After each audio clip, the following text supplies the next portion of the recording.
Helo, noswaith dda, good evening, croeso I AMSER STORI eventer. Welcome to the venture story time. And if you can see these bags under my eyes, I think I've done a bit too much Minecraft today. So anyway, it's lovely for you to join us. I've been really looking forward to today's chapter because it's getting very exciting. For those of you who aren't aware, we are reading The Worst Witch at the moment, and we're actually on the penultimate chapter. But before we do that, I wanted to share something I learned today, and that was that on this day in 1878, so this is 100 years before the venture opened in 1978, the first ever Welsh Cup final was contested between Wrexham and the Druids. So this was 2 years after the Football Association of Wales was founded, and the final was actually in Acton Park. So those of you who know Acton with the big pond, it was there somewhere, and Wrexham actually won. So that was Wrexham won the first ever Welsh Cup final with a last-minute goal in front of about 1,500 people. And I hope this is the Wrexham lot, I hope you can see it, but there they are from 1878. So a nice bit of history for you today. Right, let's see if we can get this video up. Please let us know if you're watching, comment, say hello. It's a really nice opportunity for us to reach out and get to know how everybody is. It's lovely to see your faces and see your comments.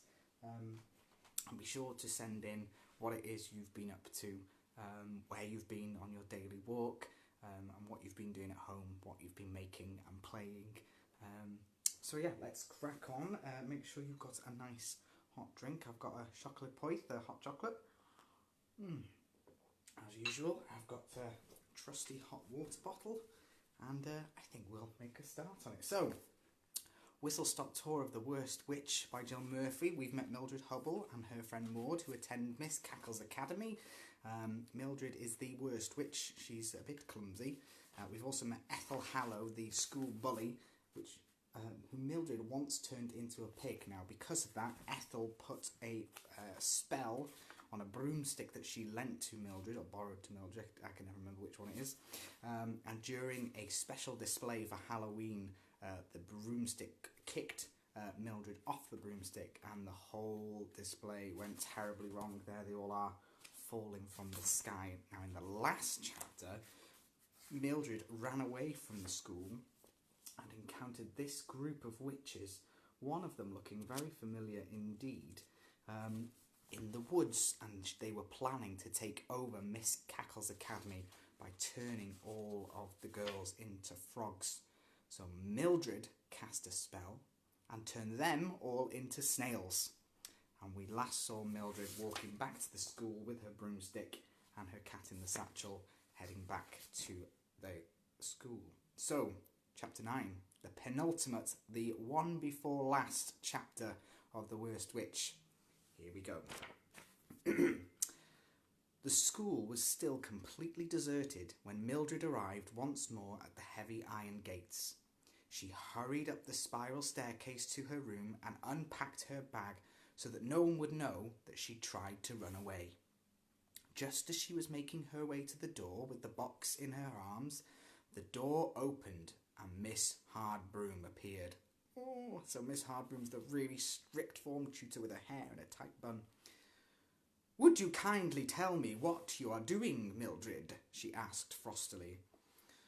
"I've just watched you creeping up the corridor, complete with broomstick, cat, a bag, and this cardboard box. Is it too much to ask for an explanation?" "Oh no, Miss Hardbroom," replied Mildred, holding up the box for her form mistress to see the contents. "You see, I found a crowd of witches on the mountainside, and they were planning to take over the school and change you all into frogs. And they were making an invisibility potion so that you wouldn't be able to see them. So I turned them all into snails and brought..." Her words trailed into silence as she saw the expression on Miss Hardbroom's face. Obviously, her form mistress didn't believe a word. "I suppose these are the witches?" she asked bitterly, pointing to the snails which were all huddled in one corner of the box. "Yes, they are," insisted Mildred desperately. I know it sounds a peculiar story, Miss Hardbroom, but you must believe me. Their broomsticks and cauldrons and things are still in the clearing where I found them. Really. Well, you'd better go show the creatures to Miss Cackle, said Miss Hardbroom nastily. Go and wait in Miss Cackle's office while I fetch her. And I hope this isn't any sort of joke, Mildred. I seem to remember that you were already in a considerable amount of trouble. Mildred was perched nervously on the edge of a chair in the headmistress's office when Miss Hardbroom returned with Miss Cackle, who was wearing a grey dressing gown and looked half asleep.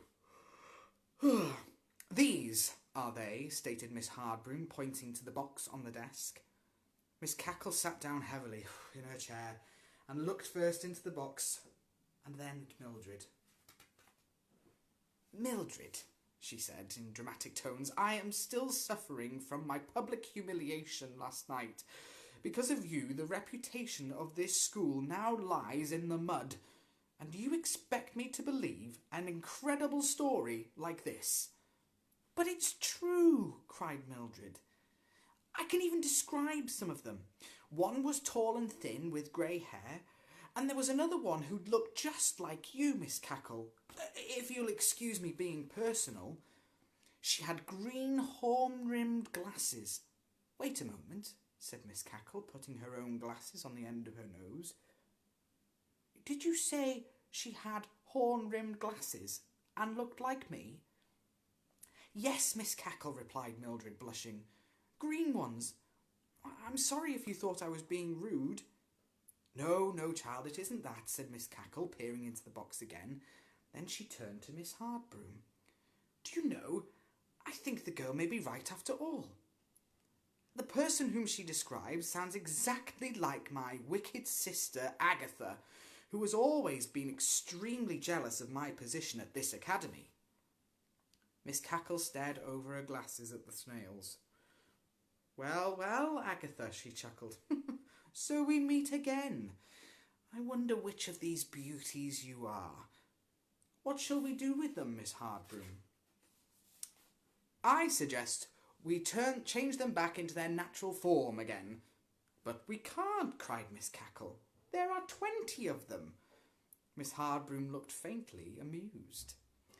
May I point out, she said, paragraph 5 of Rule 7 in the Witch's Code, which states that anyone having been changed into any type of animal by another witch for purposes of self-defence cannot, on being changed back again, practice any form of magic against their captor. In other words, they must admit defeat. Miss Cackle looked embarrassed. Oh, yes, she said brightly. I remember now. Slipped my mind for the moment. Did you hear that, Agatha? Do you think they can hear us, Miss Hardbroom? Most certainly, said Miss Hardbroom. Perhaps you could line them up on your desk and ask your sister to step forward. What a splendid idea, said Miss Cackle, who was beginning to enjoy herself. Help me, Mildred, my dear. They lined the snails up on the desk, and Miss Cackle asked Agatha to step forward.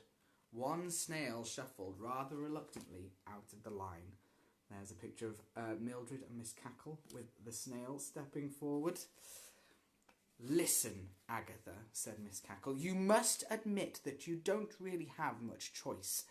If you will agree to abide by the Witch's Code, then we can change you back, but not otherwise. If you agree, go back into line so that we know what you want us to do. The snail shuffled back into line again. Miss Hardbroom spoke the words of the spell which released them, and suddenly the room was full of witches, all looking furious and talking angrily at the same time. The noise was terrible. And there's a picture of the witches all crowded in Miss Cackle's office. Will you be quiet at once? Commanded Miss Cackle.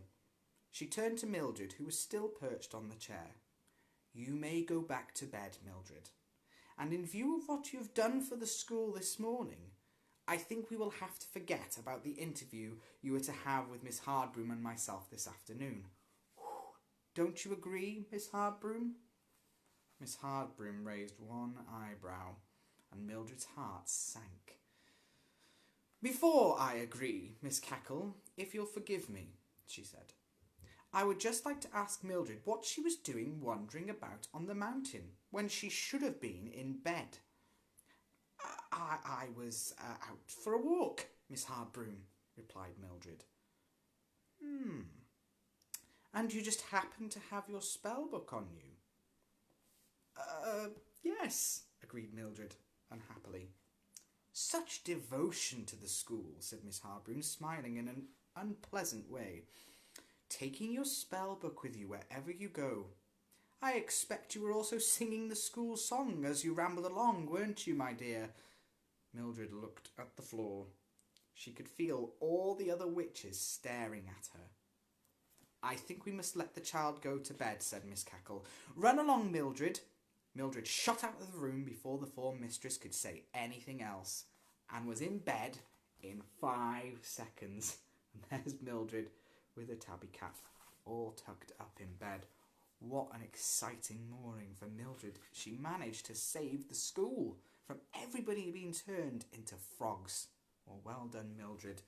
And that means we've got 1 chapter left. And by the looks of it, Mildred's still in bed when we join her for chapter 10. So I hope you'll be able to join us tomorrow for the last chapter of The Worst Witch.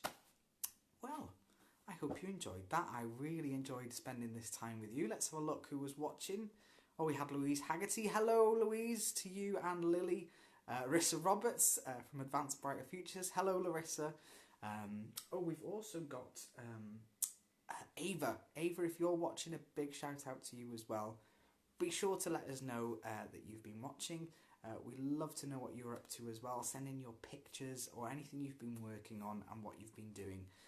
It's great to hear from you. But for now, diolch am wylio. Thank you for watching. Breuddwyddion dda, sweet dreams, and nos da. Good night.